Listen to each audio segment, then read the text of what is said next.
It's time to pull those belts tight, race fans. The front stretch is coming at you, presented by Joe's Karting in Council Bluffs. Now, here's Dan Taylor and Dirk Houston. Well, good morning, race fans, and welcome to the front stretch, presented by Joe's Karting at Council Bluffs, online at joeskarting.com. I couldn't think of a better Father's Day gift than to get my dad squeezed into one of those go-karts and rough him up. He is the dirtiest racer I have ever known. And let me tell you, I've only been doing this for 4 years. I'm a fan of NASCAR. I'm a fan of dirt track racing. My dad is single-handedly the dirtiest race driver out there.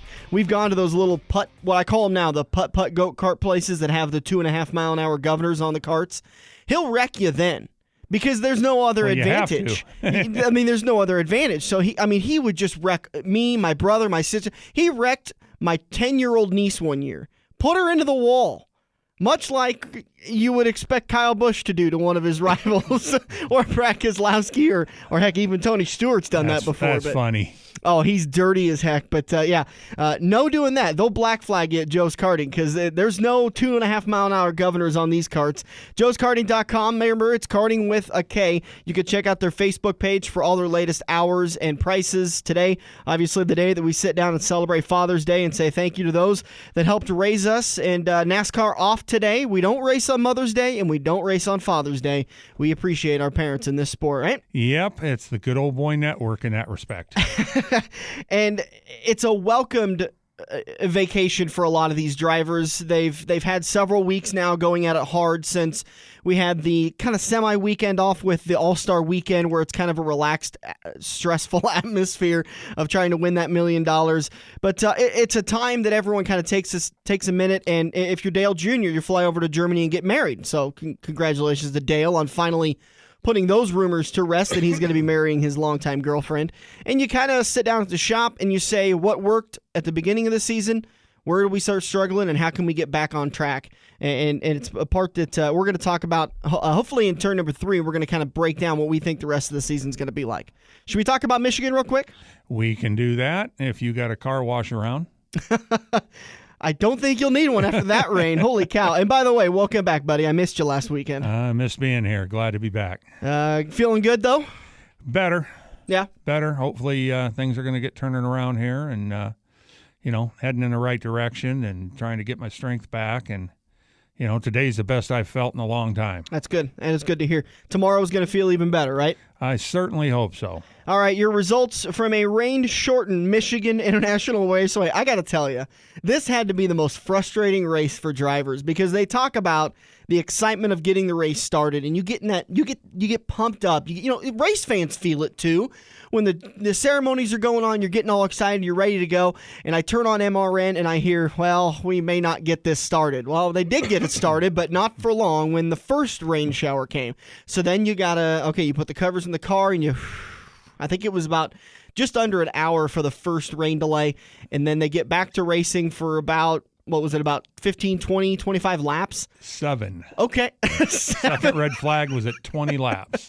So 7, and then they go back to another 30-minute delay, and you got to, you calm back down again, and then you got to get built back up again, and then another rain delay comes, and then finally you get to actually do a good portion of racing, and they're trying their hardest to get the race in, and poor Kyle Larson. He couldn't have made the 6 laps, so he couldn't have stretched it. No, but dang, it was so close. It was so very close. Kurt Busch, they ended up calling the race after 138 of the scheduled, 200 laps? Yes. So they ended up calling the race 62 laps short. Look at me doing my math right there off the top of my head. Kurt Busch gets the win. Dale Jr. comes home second. Martin Truex Jr., another, what is that, 11 top 10 finishes? Well, yeah, I was going to say, I don't know how many top 5s, though. Ridiculous. The guy is just doing absolutely terrific. And by the way, Pick'em's contestants, I think now's the time to keep picking Martin Truex Jr. because regardless if he wins the race, he's getting you a lot of points. And he's won at Sonoma. Yeah, and it makes sense to use him while he's hot. Chad said that last weekend. He said it before. Mr. Fantasy, Chad Robb has talked about using the hot drivers while they're hot because eventually he's going to cool off. it's just going to, well, yeah, I say that about, and then we're looking at Kevin Harvick, who hasn't cooled off for some 26 races or so. Anyways, Matt Kenseth comes home in 4th, Joey Logano 5th, Brad Keselowski 6th, Jamie Mack 7th, Paul Menard 8th, Trevor Bayne gets a top 10 finish. He finishes 9th, and Clint Bowyer rounds out your top 10. Notables, rough day for Kyle Busch. Had a pretty good race going, but then the rain came, and NASCAR didn't throw the flag in time. In fact, they actually threw the wrong flag. They went back to green flag racing as it was raining in one of the corners, and Kyle met the wall, which meant he finished 43rd and gained 1 point.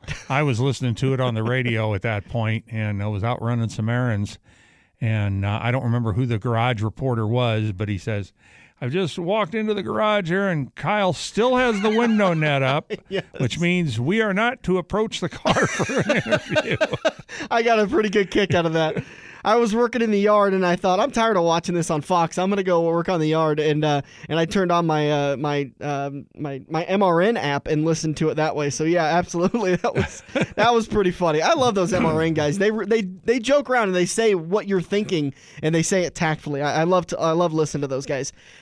Kevin Harvick led twice for the most of 63 laps of any other driver, so he got a bonus point for leading the most laps as well as leading a lap. Finished 29th after coming in during a caution and cutting a tire down just a lap later. Heartbreaker for him.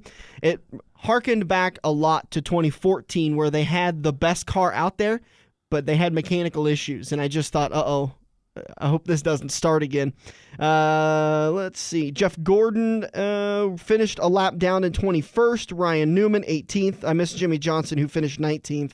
Danica Patrick was having a pretty good day for a while there, and then the car kind of went away, and she got outside of the pit sequence, finished 16th. Casey Kane, 15th. Edwards, 12th. Hamlin, 11th. So there's the rest of your finishers. Did you see any of the Xfinity race on Saturday? I did not. I missed it. They had Danica working in the booth. Oh, you know what? I take that back. I did watch a good portion of it. And I was sitting there, and the first thing that came to mind is when they popped up, we've got Danica Patrick joining us in the booth today. And she's got on some fairly fancy top. Mm-hmm. The guys are both in suits, and she is wearing blue jeans.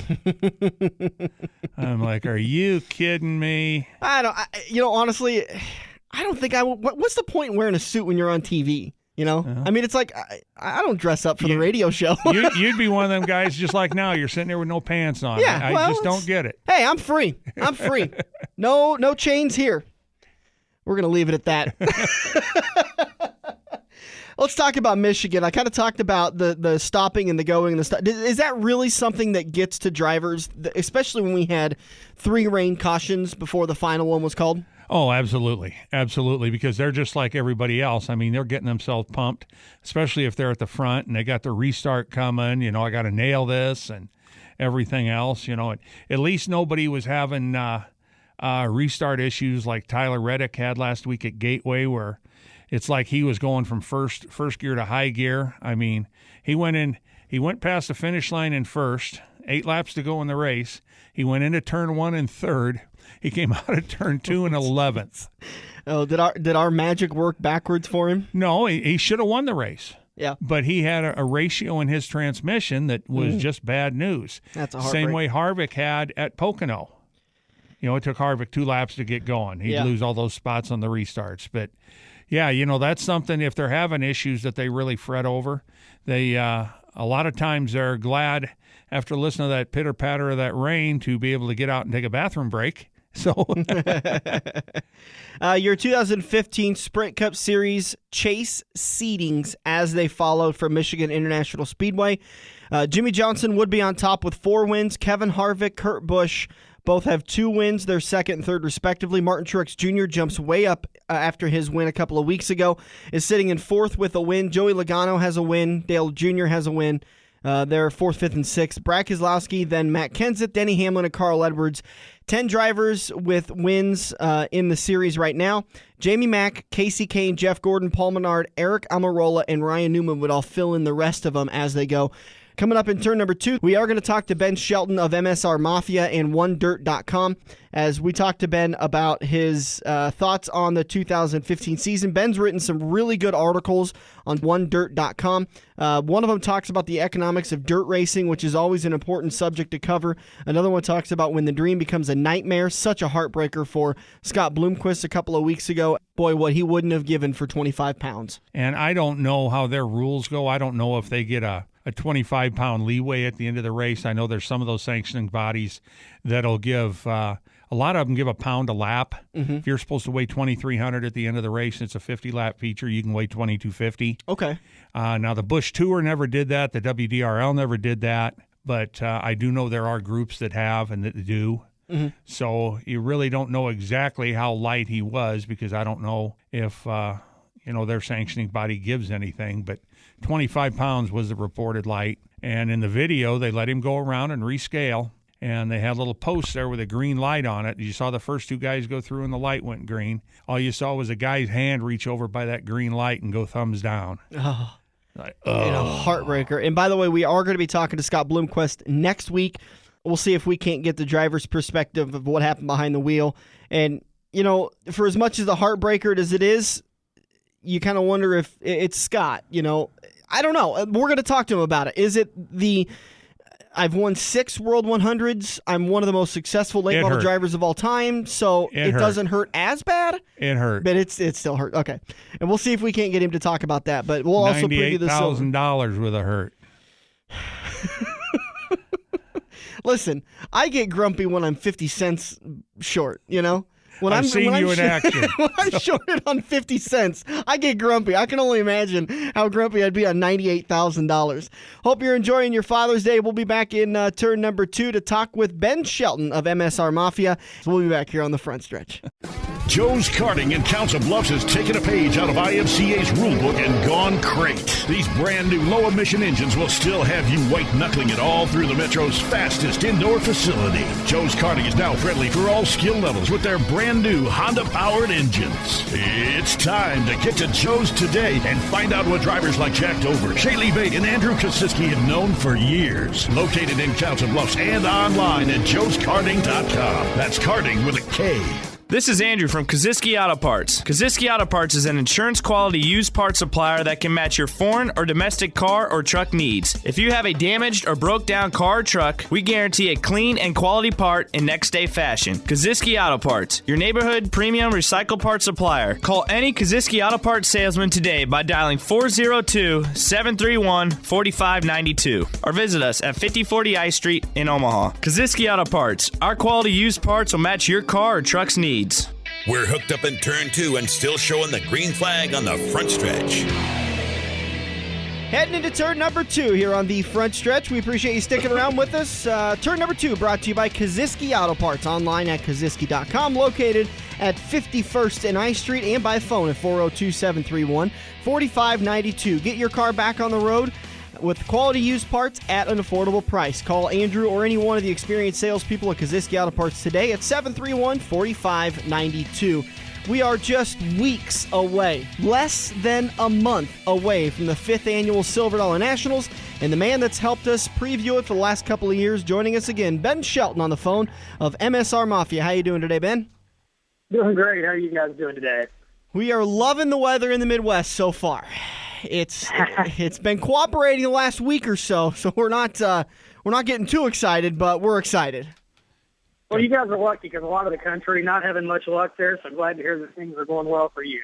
Well, that's what's bringing me to your first article you wrote on dirtondirt.com was the economics of dirt racing, and you kind of take a really interesting aspect, and I do appreciate the side you took, not just from the promoter side of it, but also from the racer side of it, about, ticket prices and the economics of the whole sport, and how even though we're not packing our racetracks, we still shouldn't feel like our sport is suffering. Talk a little bit more to the fans about that article. Well, yeah, and, kind of what I said with that is that, we exist in a small sport, whether we want to acknowledge it or not. Dirt track racing is a small sport. I mean, our biggest stage When you go to Eldora, Knoxville, places like that, we're talking about crowds of 20 to 25,000 people, typically some of the biggest in dirt late model racing. So when you think that there's a lot of high school football teams in Texas that get that every Friday night for a high school football game, you realize, we're a little bit bigger fish in a little pond than what we think we are. And, we've been really lucky. Our crowds haven't necessarily grown over the past few years. Some of them actually have, but more importantly, we've sustained. And that's something that a lot of other sports are really battling is trying to maintain success. We've seen it in NASCAR. We've seen it in NFL, NBA, baseball. We've seen it in all of them. I think the bad news is maybe we're not growing like some people would like to think that we are. But on the flip side, we're not losing people left and right either. I found that nostalgia really multiplies to the crowd count. I had a funny conversation with Lee Ackerman about a year and a half ago, and he always talked about, when you talk about the crowd counts at Sunset Speedway, which was one of the legendary tracks in the Midwest, and they always talk about how on a Friday night they'd have 10,000 people there. And Sunday night, and they'd have 10,000 people there, and Lee pointed and said, look at those grandstands. You think 10,000 people would fit in that, Dan? And I said, no, and he goes, you realize their seating capacity was about 3,500 to 4,000. And then I talked to you last year at the Silver Dollar Nationals, and people talk about how I-80 during the Silver Dollar Nationals would put 8,000 people in the seat, and you counted. What was the total number of seats you came up with, by the way? I don't want Kosiski trying to come kill me because I don't want to get this number wrong. But it seems like I kind of counted, and he kind of confirmed that that grandstand capacity is like around 3,500. Yeah, that seems to be about what you were telling me.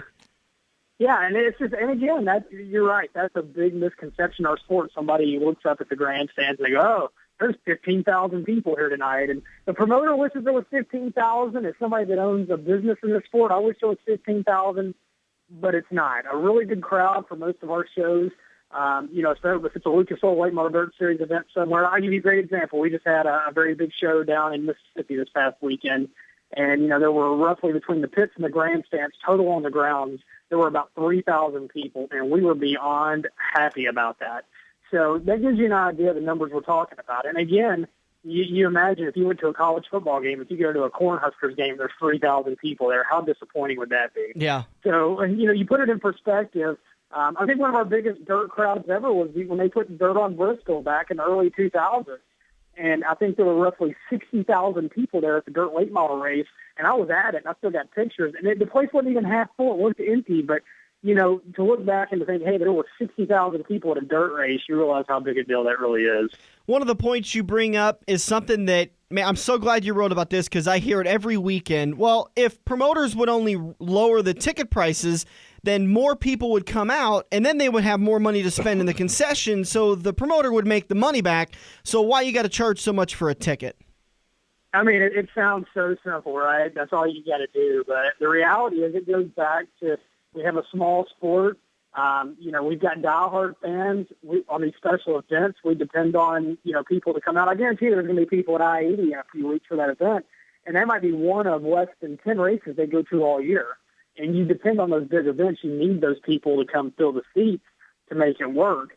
The reality, though, is that you still got a small sample size to fill. We had an event, again, going to protect the guilty, but it was a promoter I was working with, and he was convinced he made money the year before on a big show, and I write about in that article. If he dropped the ticket price, I think it was $5.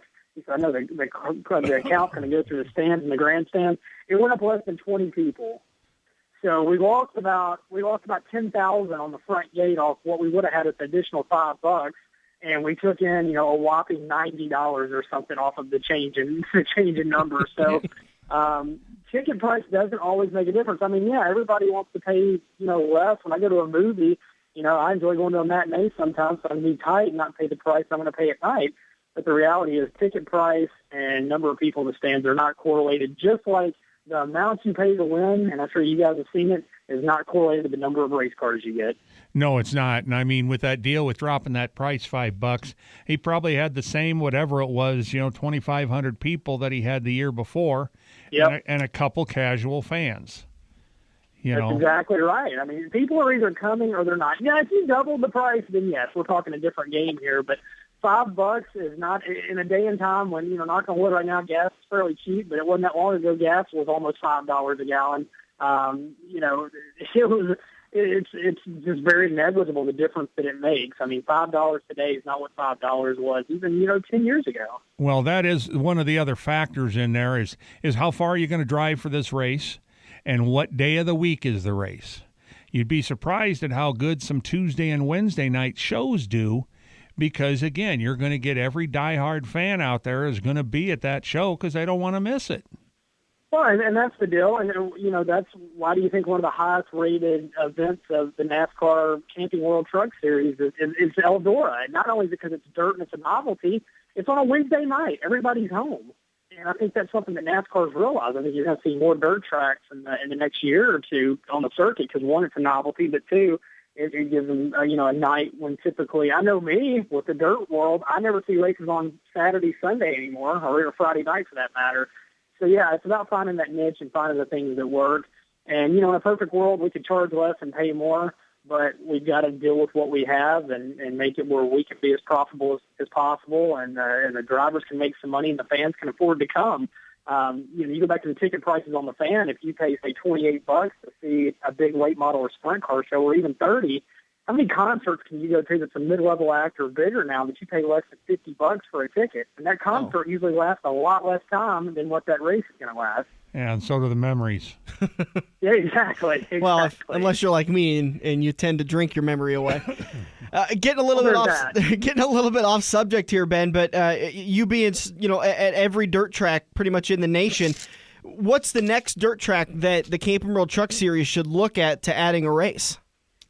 Well, maybe I can say ones they should look at, or maybe it's ones they've looked at. I don't know. I'll play ignorant there, but I think it's pretty obvious some of the places that have the capacity to hold the crowd. I think obviously Knoxville, because you have such a seating capacity there. Knoxville probably there and Eldora have the two biggest seating capacities in the country.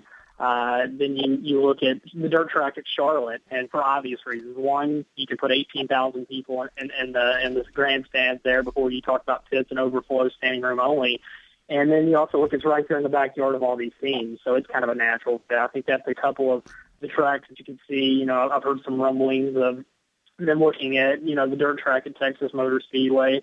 It's really going to come into these situations where there's a lot of good tracks, but you've got to pick one, and this is where the seating capacity really becomes the issue, because in order to make money, we're talking about, even for the truck series, we're talking about purses, and total cost over $1 million. You've got to have a facility where you can put the people in there and really, handle everything. You look at Eldora, they're completely, and it's under construction. It should be ready for the Mud Summer Classic here in a few weeks. They've got a care facility they built in the infield. So, dirt tracks have got to look at what they've got and what they can do to adapt. But, that Knoxville, Charlotte, the dirt track in Texas, that's some of the ones that come to mind initially. Well, that care facility deal, that was one of NASCAR's big things about 15 years ago. That's why they took a lot of races. That's why supposedly they took the race away from O'Reilly Raceway Park, is because they didn't have a permanent care facility. They took the race from Mansfield in Mansfield, Ohio, because they didn't have a permanent care facility. And I just remember thinking, how many lawsuits are they going to get with Eldora not having a permanent care facility? So I think the biggest deal there is they had a couple of lights on site. They had, the full staff and everything, and it was one of those where, Roger Slack and his staff, and I don't know the details, I'm sure they made every, amenity they could without actually having that right there, but I'm sure on site they had something set up. I'm sure NASCAR required it, but it's been such a huge success that it was a no-brainer. Let's do whatever we can to get it in there. And I think you look at that format, and it's a dirt track format. You qualify, you run heat, you run a B main, you run the feature, and it gets the greatest ratings that are really pretty much any race outside of the super speedways on that circuit, because it's exciting, it's short, and you're not sitting there watching something for 4.5 hours. And I think that's something that NASCAR's seeing, and I hope to see more of. And I think not just in the trucks, but across the board, they need shorter races with more formats with gas. What we're doing, and it goes back to us maintaining. We have an exciting product, and unless we find ways to really mess it up, we've got a good thing. Talking with Ben Shelton of MSR Mafia and OneDirt.com. You can go to OneDirt.com and search some of his articles. The one we're going to talk about now is this the most heartbreaking article you ever had to write, when a dream becomes a nightmare? Wow, it was definitely heartbreaking for Scott Bloomquist. There's no two ways about that. But, for me, definitely most memorable just to stand there in the infield, standing on the stage at Eldora. Very, very lucky to get to work that event each year and waiting for the winner to come join me and to watch Scott Bloomquist pull onto the scales and not make weight and back up. And you get one chance at Eldora and do it again. And watch somebody go from $100,000 first place money to $2,000 last place in 30 seconds. I don't care who you are, if you're a fan, not a fan, you kind of feel bad for a guy when it turns around like that. But, hey, it's rules. I think there was an article by Richard Allen, an East Tennessee journalist, and he had a great point. He said in NASCAR, Scott Bloomquist would have won that race. They would have penalized him some way afterward, but he would have kept that win. But in our sport, we text you before you go to victory lane. And so you can give it to them afterwards. Yeah, there's that big article about, or that big question about that for NASCAR fans. Should they start taking wins away when you fail post-race inspection because you won with an illegal car? And in dirt, you don't get the win. You go to the back. You're DQ'd at the end of the race. Yeah, and I think it's great. I think it's, the way it should be. I mean, to me, as a fan, you feel cheated if you go to an event, a guy wins, you watch victory lane, and then you get home later and you flip on the TV and you're like, well, he was illegal. He's going to keep the win, but he's going to lose some owner points. A big freaking whoop-de-doo. I want to see the guy that was legal, the first guy legal, the guy that gets the check, the trophy, gets his picture made with the pretty lady. I mean, that's my opinion on how it should be. By the way, I think that's what dirt racing needs more of is pretty ladies in the pictures. Just saying. We don't have, at least not in this area, we don't have enough pretty trophy girls. So we don't even have trophy girls. We have trophy guys, and that's just atrocious. Man, 30 years ago, every dirt track around here had a bikini contest. Every one of them. That's how I got to figure out where they were. I'm not going to dispute if the ladies are pretty or not, but even I draw the line at the guy. Nobody wants to see a guy down there at victory lane. That's unanimous. No, exactly. But no, it was very memorable. And talking about what our sport needs, it's unfortunate for Scott that it went that way. But there again, our sport, we need that was a shot in the arm. It was kind of like, if that had happened at the World 100, I had the perfect tagline for that story. It would have been the weight of the world. But it wasn't. It was at the Dream, so I came up with the idea when the Dream becomes a nightmare. And it was such a huge deal. It had polarized people, just the pandemonium in the pits when people realized what was happening, the roar of the crowd. That one of the biggest crowds of the year. It was just something that you can't describe, and it was an instant classic in my mind. But I do hate it for Scott. It was it was just a terrible misfortune. But again, rules are rules. Have you had a chance to talk to Scott since that race? I did. I interviewed him last weekend down in Mississippi, and in typical Scott fashion, it wasn't cut and dry. He made the comment that he got home, he got in the car, he put his gloves, his fire suit, his helmet on, and they were 8 pounds overweight. So, he didn't say that Eldora scales weren't right, but he sure kind of led that way. I did that in a Dirt on Dirt interview. And, well, that's why you again, drive they got everybody polarized once again, but he seemed to lean toward the fact that it was not a mistake on his part. So, that's part of the beauty of Scott Bloomquist. People love him or hate him, but everybody wants to see what he's going to do and say next. Yeah, he is definitely a figure in the sport that we love to have around. But that's why you go run that car across the scale, shortly before the race, because if it does have an issue, you can catch it, and they wouldn't have changed it, but he would have had the chance to put that 25 pounds in his car before the race started. Yeah, there's so many factors. I mean, you factor in our sport with, how much fuel these guys are burning. And that's another thing that guys are talking about. These guys are running bigger motors now, these wide bores, and they suck down a lot more fuel. Another thing that you hear, some of these guys are starting to run these lightweight batteries. A normal battery, 40 to 45 pounds. Some of these dirt late model teams are literally from the past few weeks, and I don't know if this was the case with Scott, but they're switching to batteries that weigh 4 pounds. Wow. So you're losing 41 pounds right there. They're also about $1,200. Not cheap, but, you start messing with that and, 25 pounds, for me or either you guys, 25 probably doesn't sound like that much. To talk to the teams, they treated 25 like we would have treated if we heard he was 150 pounds light. It kind of blew a lot of people's minds that he would be that far under. So I guess for teams, they've got it more dialed in than that. For whatever reason, something went wrong. Scott indicated what he did. I know that there were 84 competitors there that weekend over 3 nights. I think, counting Scott, there were 3 of them that came up light. So, not sure what the case was, but either way, it cost him $100,000, and gave Jonathan Davenport his first major event win, a crown jewel, and he's going to be a guy here in about a month when they roll into Nebraska. He's going to be Jonathan Davenport. He's going to be one you're going to have to watch. Well, let's continue with that subject line. Silver Dollar Nationals just a couple of weeks away. Talk to me about the 5 drivers you think are going to be big-time contenders to win the 5th annual. Well, I think 1 through 4 is Jonathan Davenport. I think Vegas probably wouldn't let you bet on much of anybody else right now. So he's that good. I mean, he just won the big race down in Mississippi. He's won 7 races in a row, and it's not 7 weekly shows. We're talking the best of the best, and he's done that. He's won 9 overall this year. He's leading the points. He's going to be one to watch. Obviously, when you roll in there, Scott Bloomquist is always going to be good there when you roll in. I think you could have some dark horses there that weekend.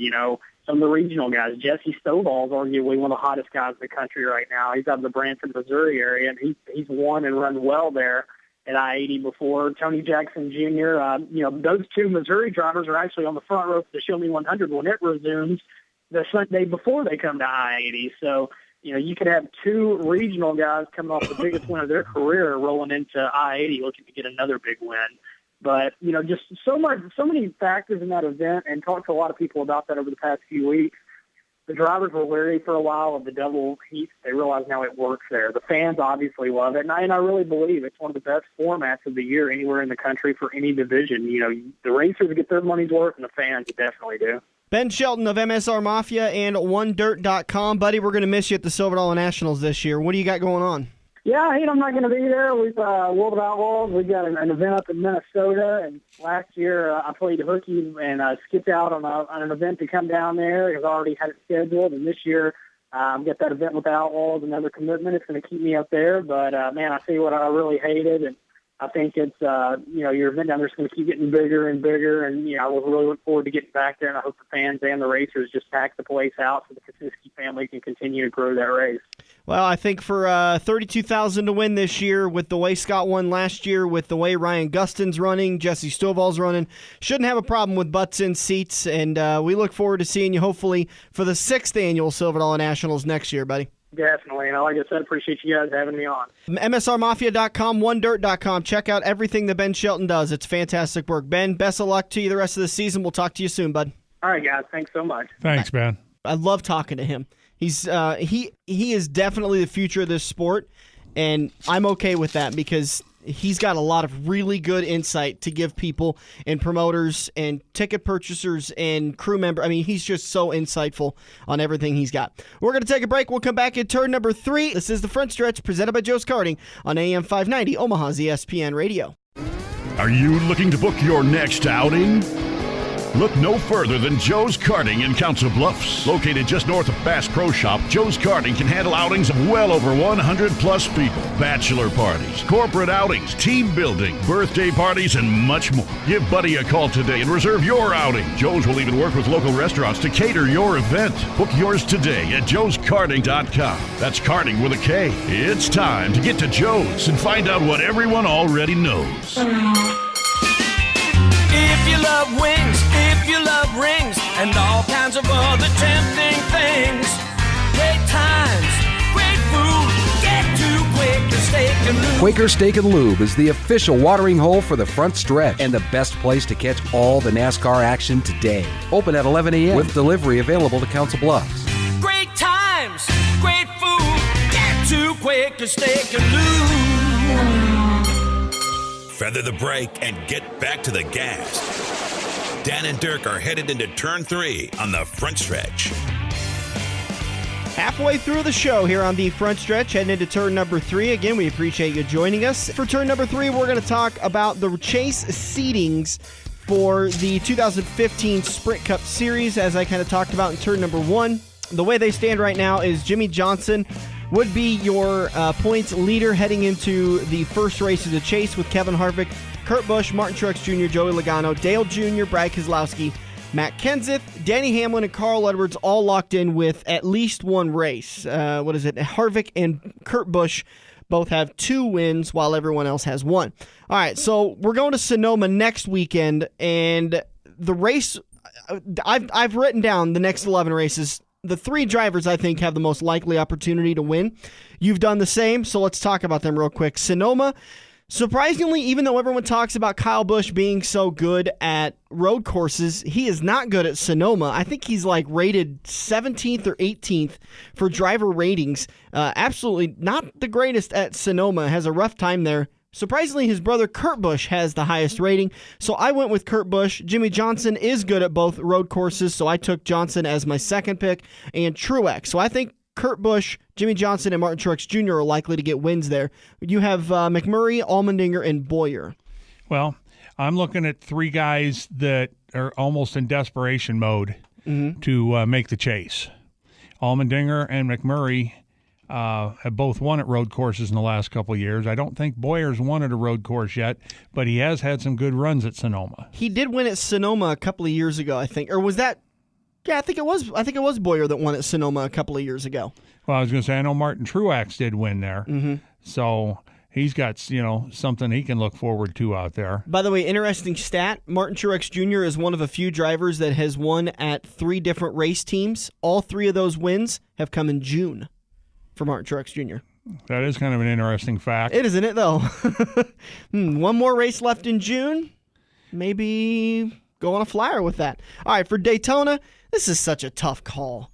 Because, the big one can take anybody out. Exactly. So, You're shooting in the wind here. I basically went with the top 3 rated drivers, Dale Jr., Matt Kenseth, and Kyle Busch. I think Kyle Busch has an opportunity to win there, but he wrecks more often than anything at Daytona because he's trying so hard, which I'm not faulting him for at all. Who do you have down? You have Junior. You also have Kyle Busch, and you've got Biffle in there.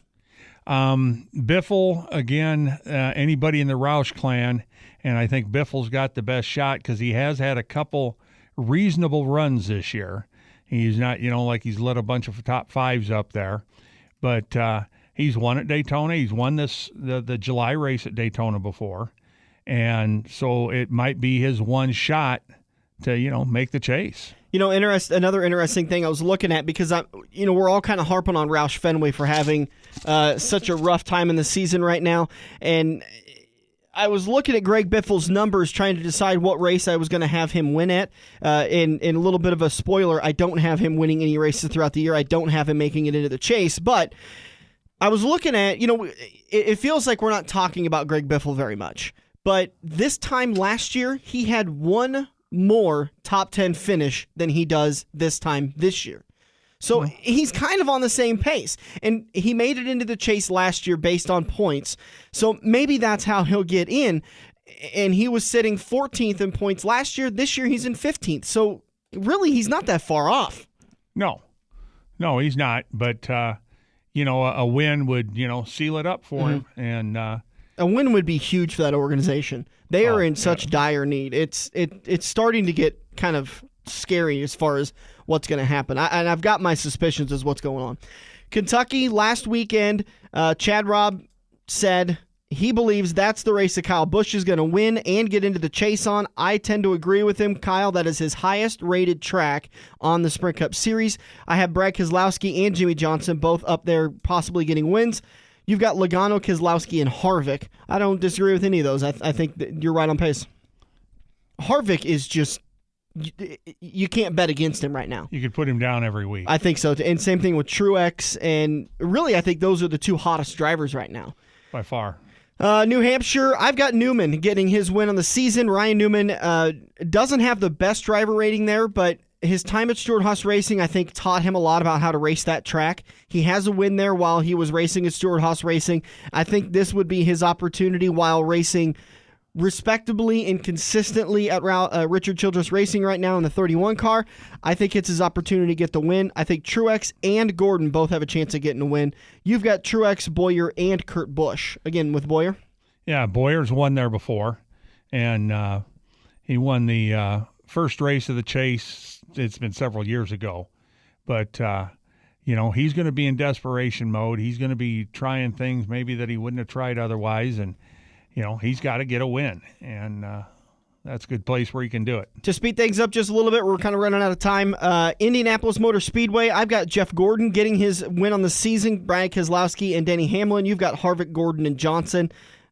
No reason to argue there. I think Gordon has the best finishing position of all drivers for the end of the race. He gains the most positions, which I think would be the part is where he'll be able to get back. If he can hang into that top 10, I think he's got a very good chance of winning that race later on. Pocono, I can't go against Truex again, and neither can you. No. He was very, very good a couple of weeks ago at Pocono.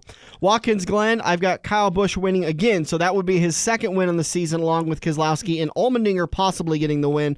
Well, how about this? You've got Tony Stewart getting it figured out along with Edwards and Kyle Busch. You kind of taking a flyer, or you think you got something there? Stewart likes that track. He does. And he has got to do something. Amen. You're a Stewart fan. I am. And so you've been watching him struggle.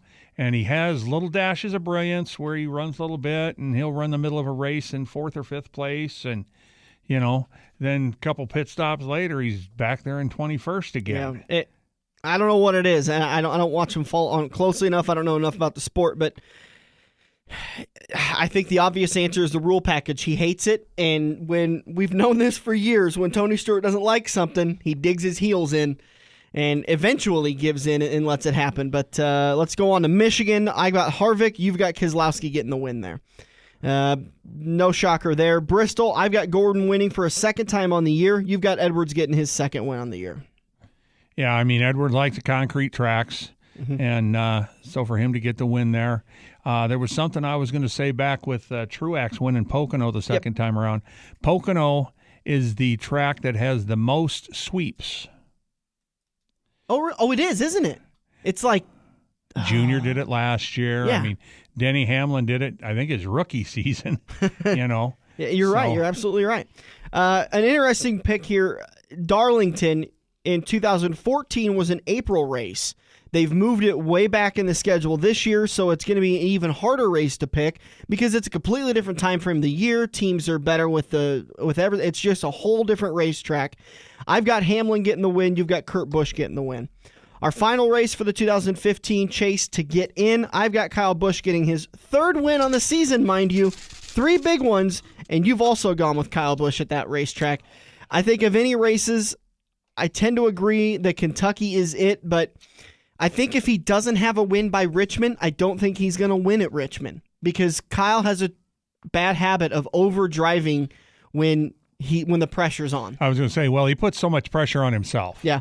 And I thought about that, and I thought, God, how great. I would love to get him on the phone for 10 minutes and just pick his brain apart about that because I think that would be a fun interview to talk to him about that because he's not shy away from answers, and it'd be a fun interview. Anyways, so the way the standings go, I have Johnson, Harvick, not to bore you with details, I've got Kenseth and Edwards, let's see who else, Gordon getting into the chase.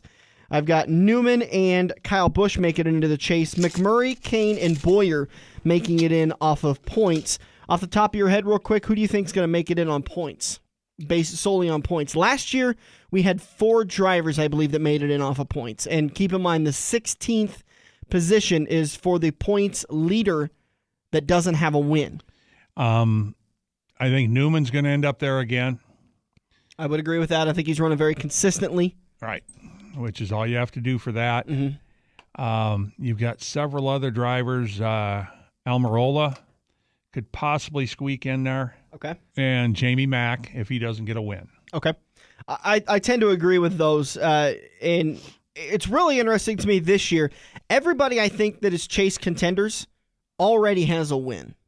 And by saying that, I think I'm still iffy on, even though I've got Kyle Busch getting down for 3 wins, I think that's pie in the sky. I don't think he's going to get 3 wins, but I think he'll get a win. I'm just not entirely sold that after his finish that last weekend at Michigan, he's going to make it into the top 30 in points. Because not only does he have to win 2 races, he has to finish 11th or better for the remainder races outside of those top 2 finishes, or out of those top 2 wins. So it's a long road for him to go to get into the chase. But that is something he can definitely do. He's got the talent for it. There's no doubt about that. He's got the talent. He's got the team. Everything's in place for him to do that. He's another one of these guys. You got Martin Truex putting 10, top 10s in a row. Busch can do that too. Yeah. This is going to be very interesting to watch the next 12 races. He is going to be the storyline for the last several races. Throw that paper away somewhere. I'm going to. As long as he can, by the way, it will get thrown away depending on how wrong I am. It's going to be very interesting to see. As long as he can keep it close. You know, the last couple of weekends, he's had 2 bad finishes, and it's really started to put the strain on his top finishes. I think you said that even with a win, he's got to finish 18th or better, which doesn't sound hard for Kyle Busch, but the last 2 weeks, he hasn't finished 18th or better. He's finished, I think, 30-something and now 43rd. So a long way to go for Kyle Busch. All right, coming up at turn number 4, there is a special rules package that NASCAR is releasing for Kentucky Motor Speedway. We'll talk to our own Camping World Truck Series official, Mr. Dirk Houston, about those changes, what effects it's going to have on the cars, possibly what drivers it's going to help, and maybe drivers that it's going to benefit and drivers it's going to hurt. And then we'll also talk about our next Pick'ems contest. A lot still to go here on the front stretch. So hope you stick around. Turn number 4 just around the corner. This is the front stretch on AM 590 Omaha's ESPN Radio. We have all been there before. Broken car part in your hand and some snot-nosed punk behind the counter has no idea what he's talking about, but he guarantees that this part will fix your car. You pay an arm and a leg for the replacement, get it home, and sure enough, it doesn't fit your car. Now, learn from your mistake and give an experienced salesperson at Kosiski Auto Parts a call today at 402-731-4592. Kosiski Auto Parts will get you back on the road with your arms and legs still attached. Joe's Karting in Council Bluffs has taken a page out of IMCA's rulebook and gone crate. These brand new low-emission engines will still have you white-knuckling it all through the Metro's fastest indoor facility. Joe's Karting is now friendly for all skill levels with their brand new Honda-powered engines. It's time to get to Joe's today and find out what drivers like Jack Dover, Shaylee Bate, and Andrew Kosiski have known for years. Located in Council Bluffs and online at joeskarting.com. That's karting with a K. It's checkers or wreckers as we enter turn 4 on the front stretch, presented by Joe's Karting in Council Bluffs. Headed to the checkered flag here on the front stretch. Turn number 4 brought to you by Quaker Steak and Lube in Council Bluffs. Have you gotten there and had their slamwich yet? No, I have not had the slamwich. We got to get down there and have that. Everybody I have gone to dinner with there over the last month has said, I don't know if I want wings. What should I get? And I said, you got to get the slamwich. It is smoked turkey, pulled pork, some amazing sauce on a hoagie bun with a couple of pickles. It is amazing. I'm telling you, I'm salivating right now. I think you can see me drooling from across the studio. Let me just get that swallowed down there so we have some good radio for the next 10 minutes or so. Quaker Steak and Lube in Council Bluffs continuing to knock the socks off of you when it comes to their menu. Bike nights on Wednesday nights, classic car cruising on Saturday nights. If you were over at the event yesterday, the Wheels of Courage car show benefiting Jenny Edmondson. Great events going on at Quaker Steak and Lube in Council Bluffs, and they're always nice to us and host our Homestead Miami Speedway contest at the end of the year, or our Homestead Miami Speedway viewing party. So mark your calendars, because we'll be down at Quaker Steak and Lube. What is that? November 22nd, I believe, is the last race of this season, and we'll crown a champion and we'll throw out a bunch of prizes to our Pick'ems contestants. Speaking of that, the next 5-week contest. Now, we wrap up the Silver Dollar Nationals 5-week contest next weekend with Sonoma. Then we take 3 weeks off, just kind of giving everybody a break. And then it's our Midwest Fall Brawl contest. Now, you'll still have the season contest going on the 3-week break. It's Correct. just no 5-week contest. Right. We like to do these little 5-week contests because it resets everything and gives everybody a chance to win in these little compact little contests. And let me tell you, they get pretty tight. Right now, with just a week left to go, Jimmy Birkeland has taken the lead by 2 points over Crystal Gaunt, who's new to the contest. Crystal Foy in third, David Adams in fourth, and Jim Laughlin in fifth. And that's the way the standings lay out right now. But realistically, I was kind of talking about in the email with all the other contestants. I think Monty Oman back in 7th still has a realistic chance of getting this win, especially at Sonoma when, what is that, about a 2.5-mile lap? I want to say it's like 2 point, I'm not sure. I would say Watkins Glen, I think it's 2.9. It's a long lap around there. And the reason why I bring that up is because a couple of years ago, what was it? Would have been the 2013 race when Juan Pablo Montoya was whooping the field, but he ran out of gas on the last lap. It's a long ways to stretch fuel around that track. So Monty only 12 points behind. I think it's realistic. Now, your brother, Hugh, 28 points behind. That's a little bit more difficult, a little bit more unrealistic, but Hugh's doing very well in the overall Pick'ems contest. So, Jimmy Birkland trying his best to win those tickets to Friday and Saturday Silver Dollar Nationals. Everybody else, 2nd through 5th, gets Friday and Saturday for the grand prize, and then everybody 2nd through 5th wins Friday tickets. So that's the 5-week Silver Dollar Nationals contest. Getting that wraps up in a couple of next weekend at Sonoma, and then we take a couple of week break. We come back with the Midwest Fall Brawl, where we're going to do basically the same thing, where the grand prize winner is going to win tickets to both nights, as to where 2nd through 5th is going to win tickets to the first night, and those are all, of course, courtesy of I-80 Speedway. And we want to say thanks to Lee and Joe and Steve and Mona and everybody out at I-80 Speedway for stepping up and helping us out. And then we have a really awesome prize pack that we're working on. I can tell you that we are 99% done with getting you Kansas Speedway tickets, and we're working on one grand prize for that winner. We'll see if we can get it to go through. I don't want to say it because then it's a big letdown if we don't get it, but tickets to a NASCAR race, there's nothing to be let down there. All right, let's talk about the rules package for Kentucky. And if I understand this right, it's just for Kentucky, right? Correct. One race only, possibly. Then moving on to the other races if they like what they see. Reduced spoiler height, dropping to 3.5 inches, down from 6 inches. That's a big drop. Talk to me about what that's going to do. Well, it's almost 50%. The happiest man on the planet right now is Carl Edwards. Yeah. Remember the interview there at Kansas? Mm-hmm. I'm not going to say this is a bad rules package, but I really like another one. And if this is the rules package he was talking about, it sounded to me like he didn't really like this next rules package either. No, I think he'll like this. Okay. This is going to take a bunch of downforce off the back of the car. And that next thing we're going to talk about is that windage, basically a windage tray under the front of the car behind the splitter that covers up the engine compartment and everything. And what's the change with that? I think right now, from front to back, from like the radiator straight back down the car, I think now it's 35 inches, and they're going to cut it back. Now I want to say 28. Let me see. Was 38 inches. They're cutting it back to 27. Must be 27. It doesn't actually say here in this breakdown for me. But we'll take it for, yeah. Yeah, okay. I think it's 27. Now, what about the split? I'm sorry, I'm jumping over here. Talking about that, what is that going to do for the cars?